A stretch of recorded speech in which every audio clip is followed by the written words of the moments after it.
great at psychology. Formerly smart guy. Formerly. But you have the knowledge to be like a great like technical wrestler.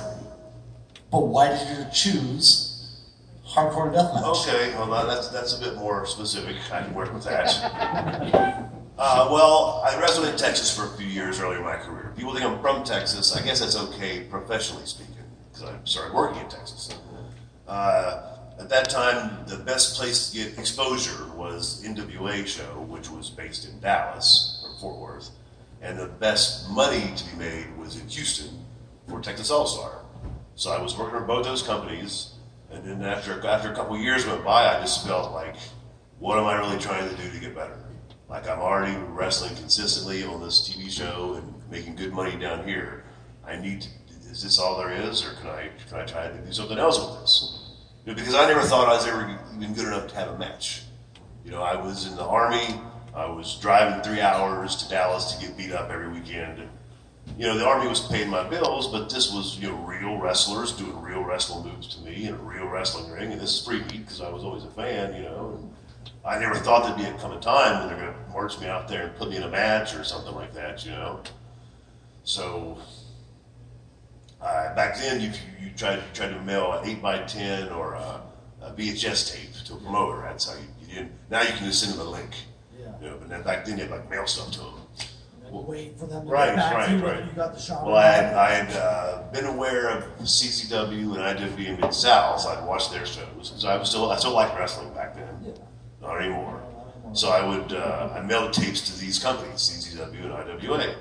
CCW emailed me back and said the tracking was bad on the tape to send another one. But IWA, Ian called me back while he was watching the tape because I could hear the so-called commentary of these shows I put on there while he was talking to me. And he said, I would use you on every show, but I can't afford to bring you from Texas. I said, wait, you'll use me on every show? I'll be there next week.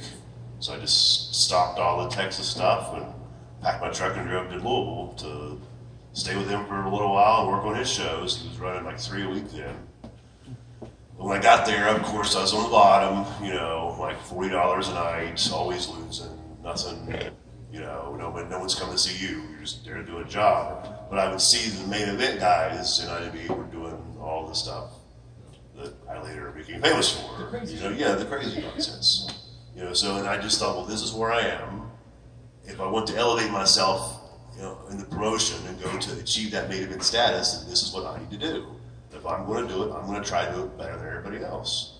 It's just where I went. That's what was going on where I went. That's all. What was the first one? What was the first crazy match you did? I had fill in. I had a chance to fill in because the best ability is availability. If you're always there, they can use you.